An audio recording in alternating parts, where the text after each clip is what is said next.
বাংলাদেশের প্রত্যেকটি পত্রিকাকে আজকে দু একটি পত্রিকা ছাড়া সবগুলি সরকারি নিয়ন্ত্রণে আজকে নেওয়া হয়েছে।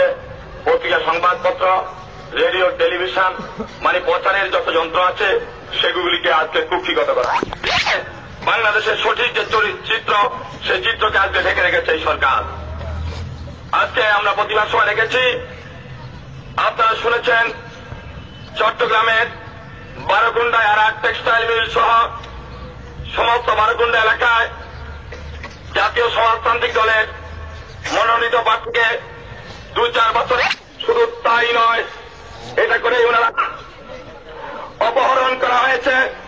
আদমদীতে 3বার দাঙ্গা সৃষ্টি করে 650 শ্রমিককে হত্যা করে, তারপরে তেজগাঁ এলাকার প্রতিটি রাত্রে 2-4-5 জন করে শ্রমিককে যারা রুল আমিন ভূঁইয়ার সমর্থক, যারা অন্যায়ের বিরুদ্ধে প্রতিবাদ করেছে, সরকারের বিরুদ্ধে অন্যায় জুলুমের বিরুদ্ধে প্রতিবাদ করেছে, সেই শ্রমিকদেরকে প্রতি রাত্রে 4-5 জন করে সে বলতে যা বুঝায়, গণতন্ত্র বলতে যা বুঝায়, পার্লামেন্টারি ডেমোক্রেসি, সংসদীয় গণতন্ত্র পৃথিবীর যত দেশে আছে, নির্বাচনে বিরোধী আজকে পত্রিকাতে বলছেন দোকানের পাট বন্ধ করে দিয়েছেন।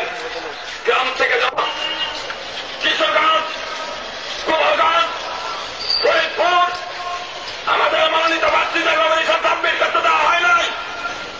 যখন হাইকোর্টে যাচ্ছিলেন তখন তাকে রাত মাঠে নামতে হয়, তারপর খেলা হয়। কিন্তু এক পক্ষ ফুটবলের সাথে আবার অস্ত্র নিয়ে মাঠে নামবেন, তাদের সাথে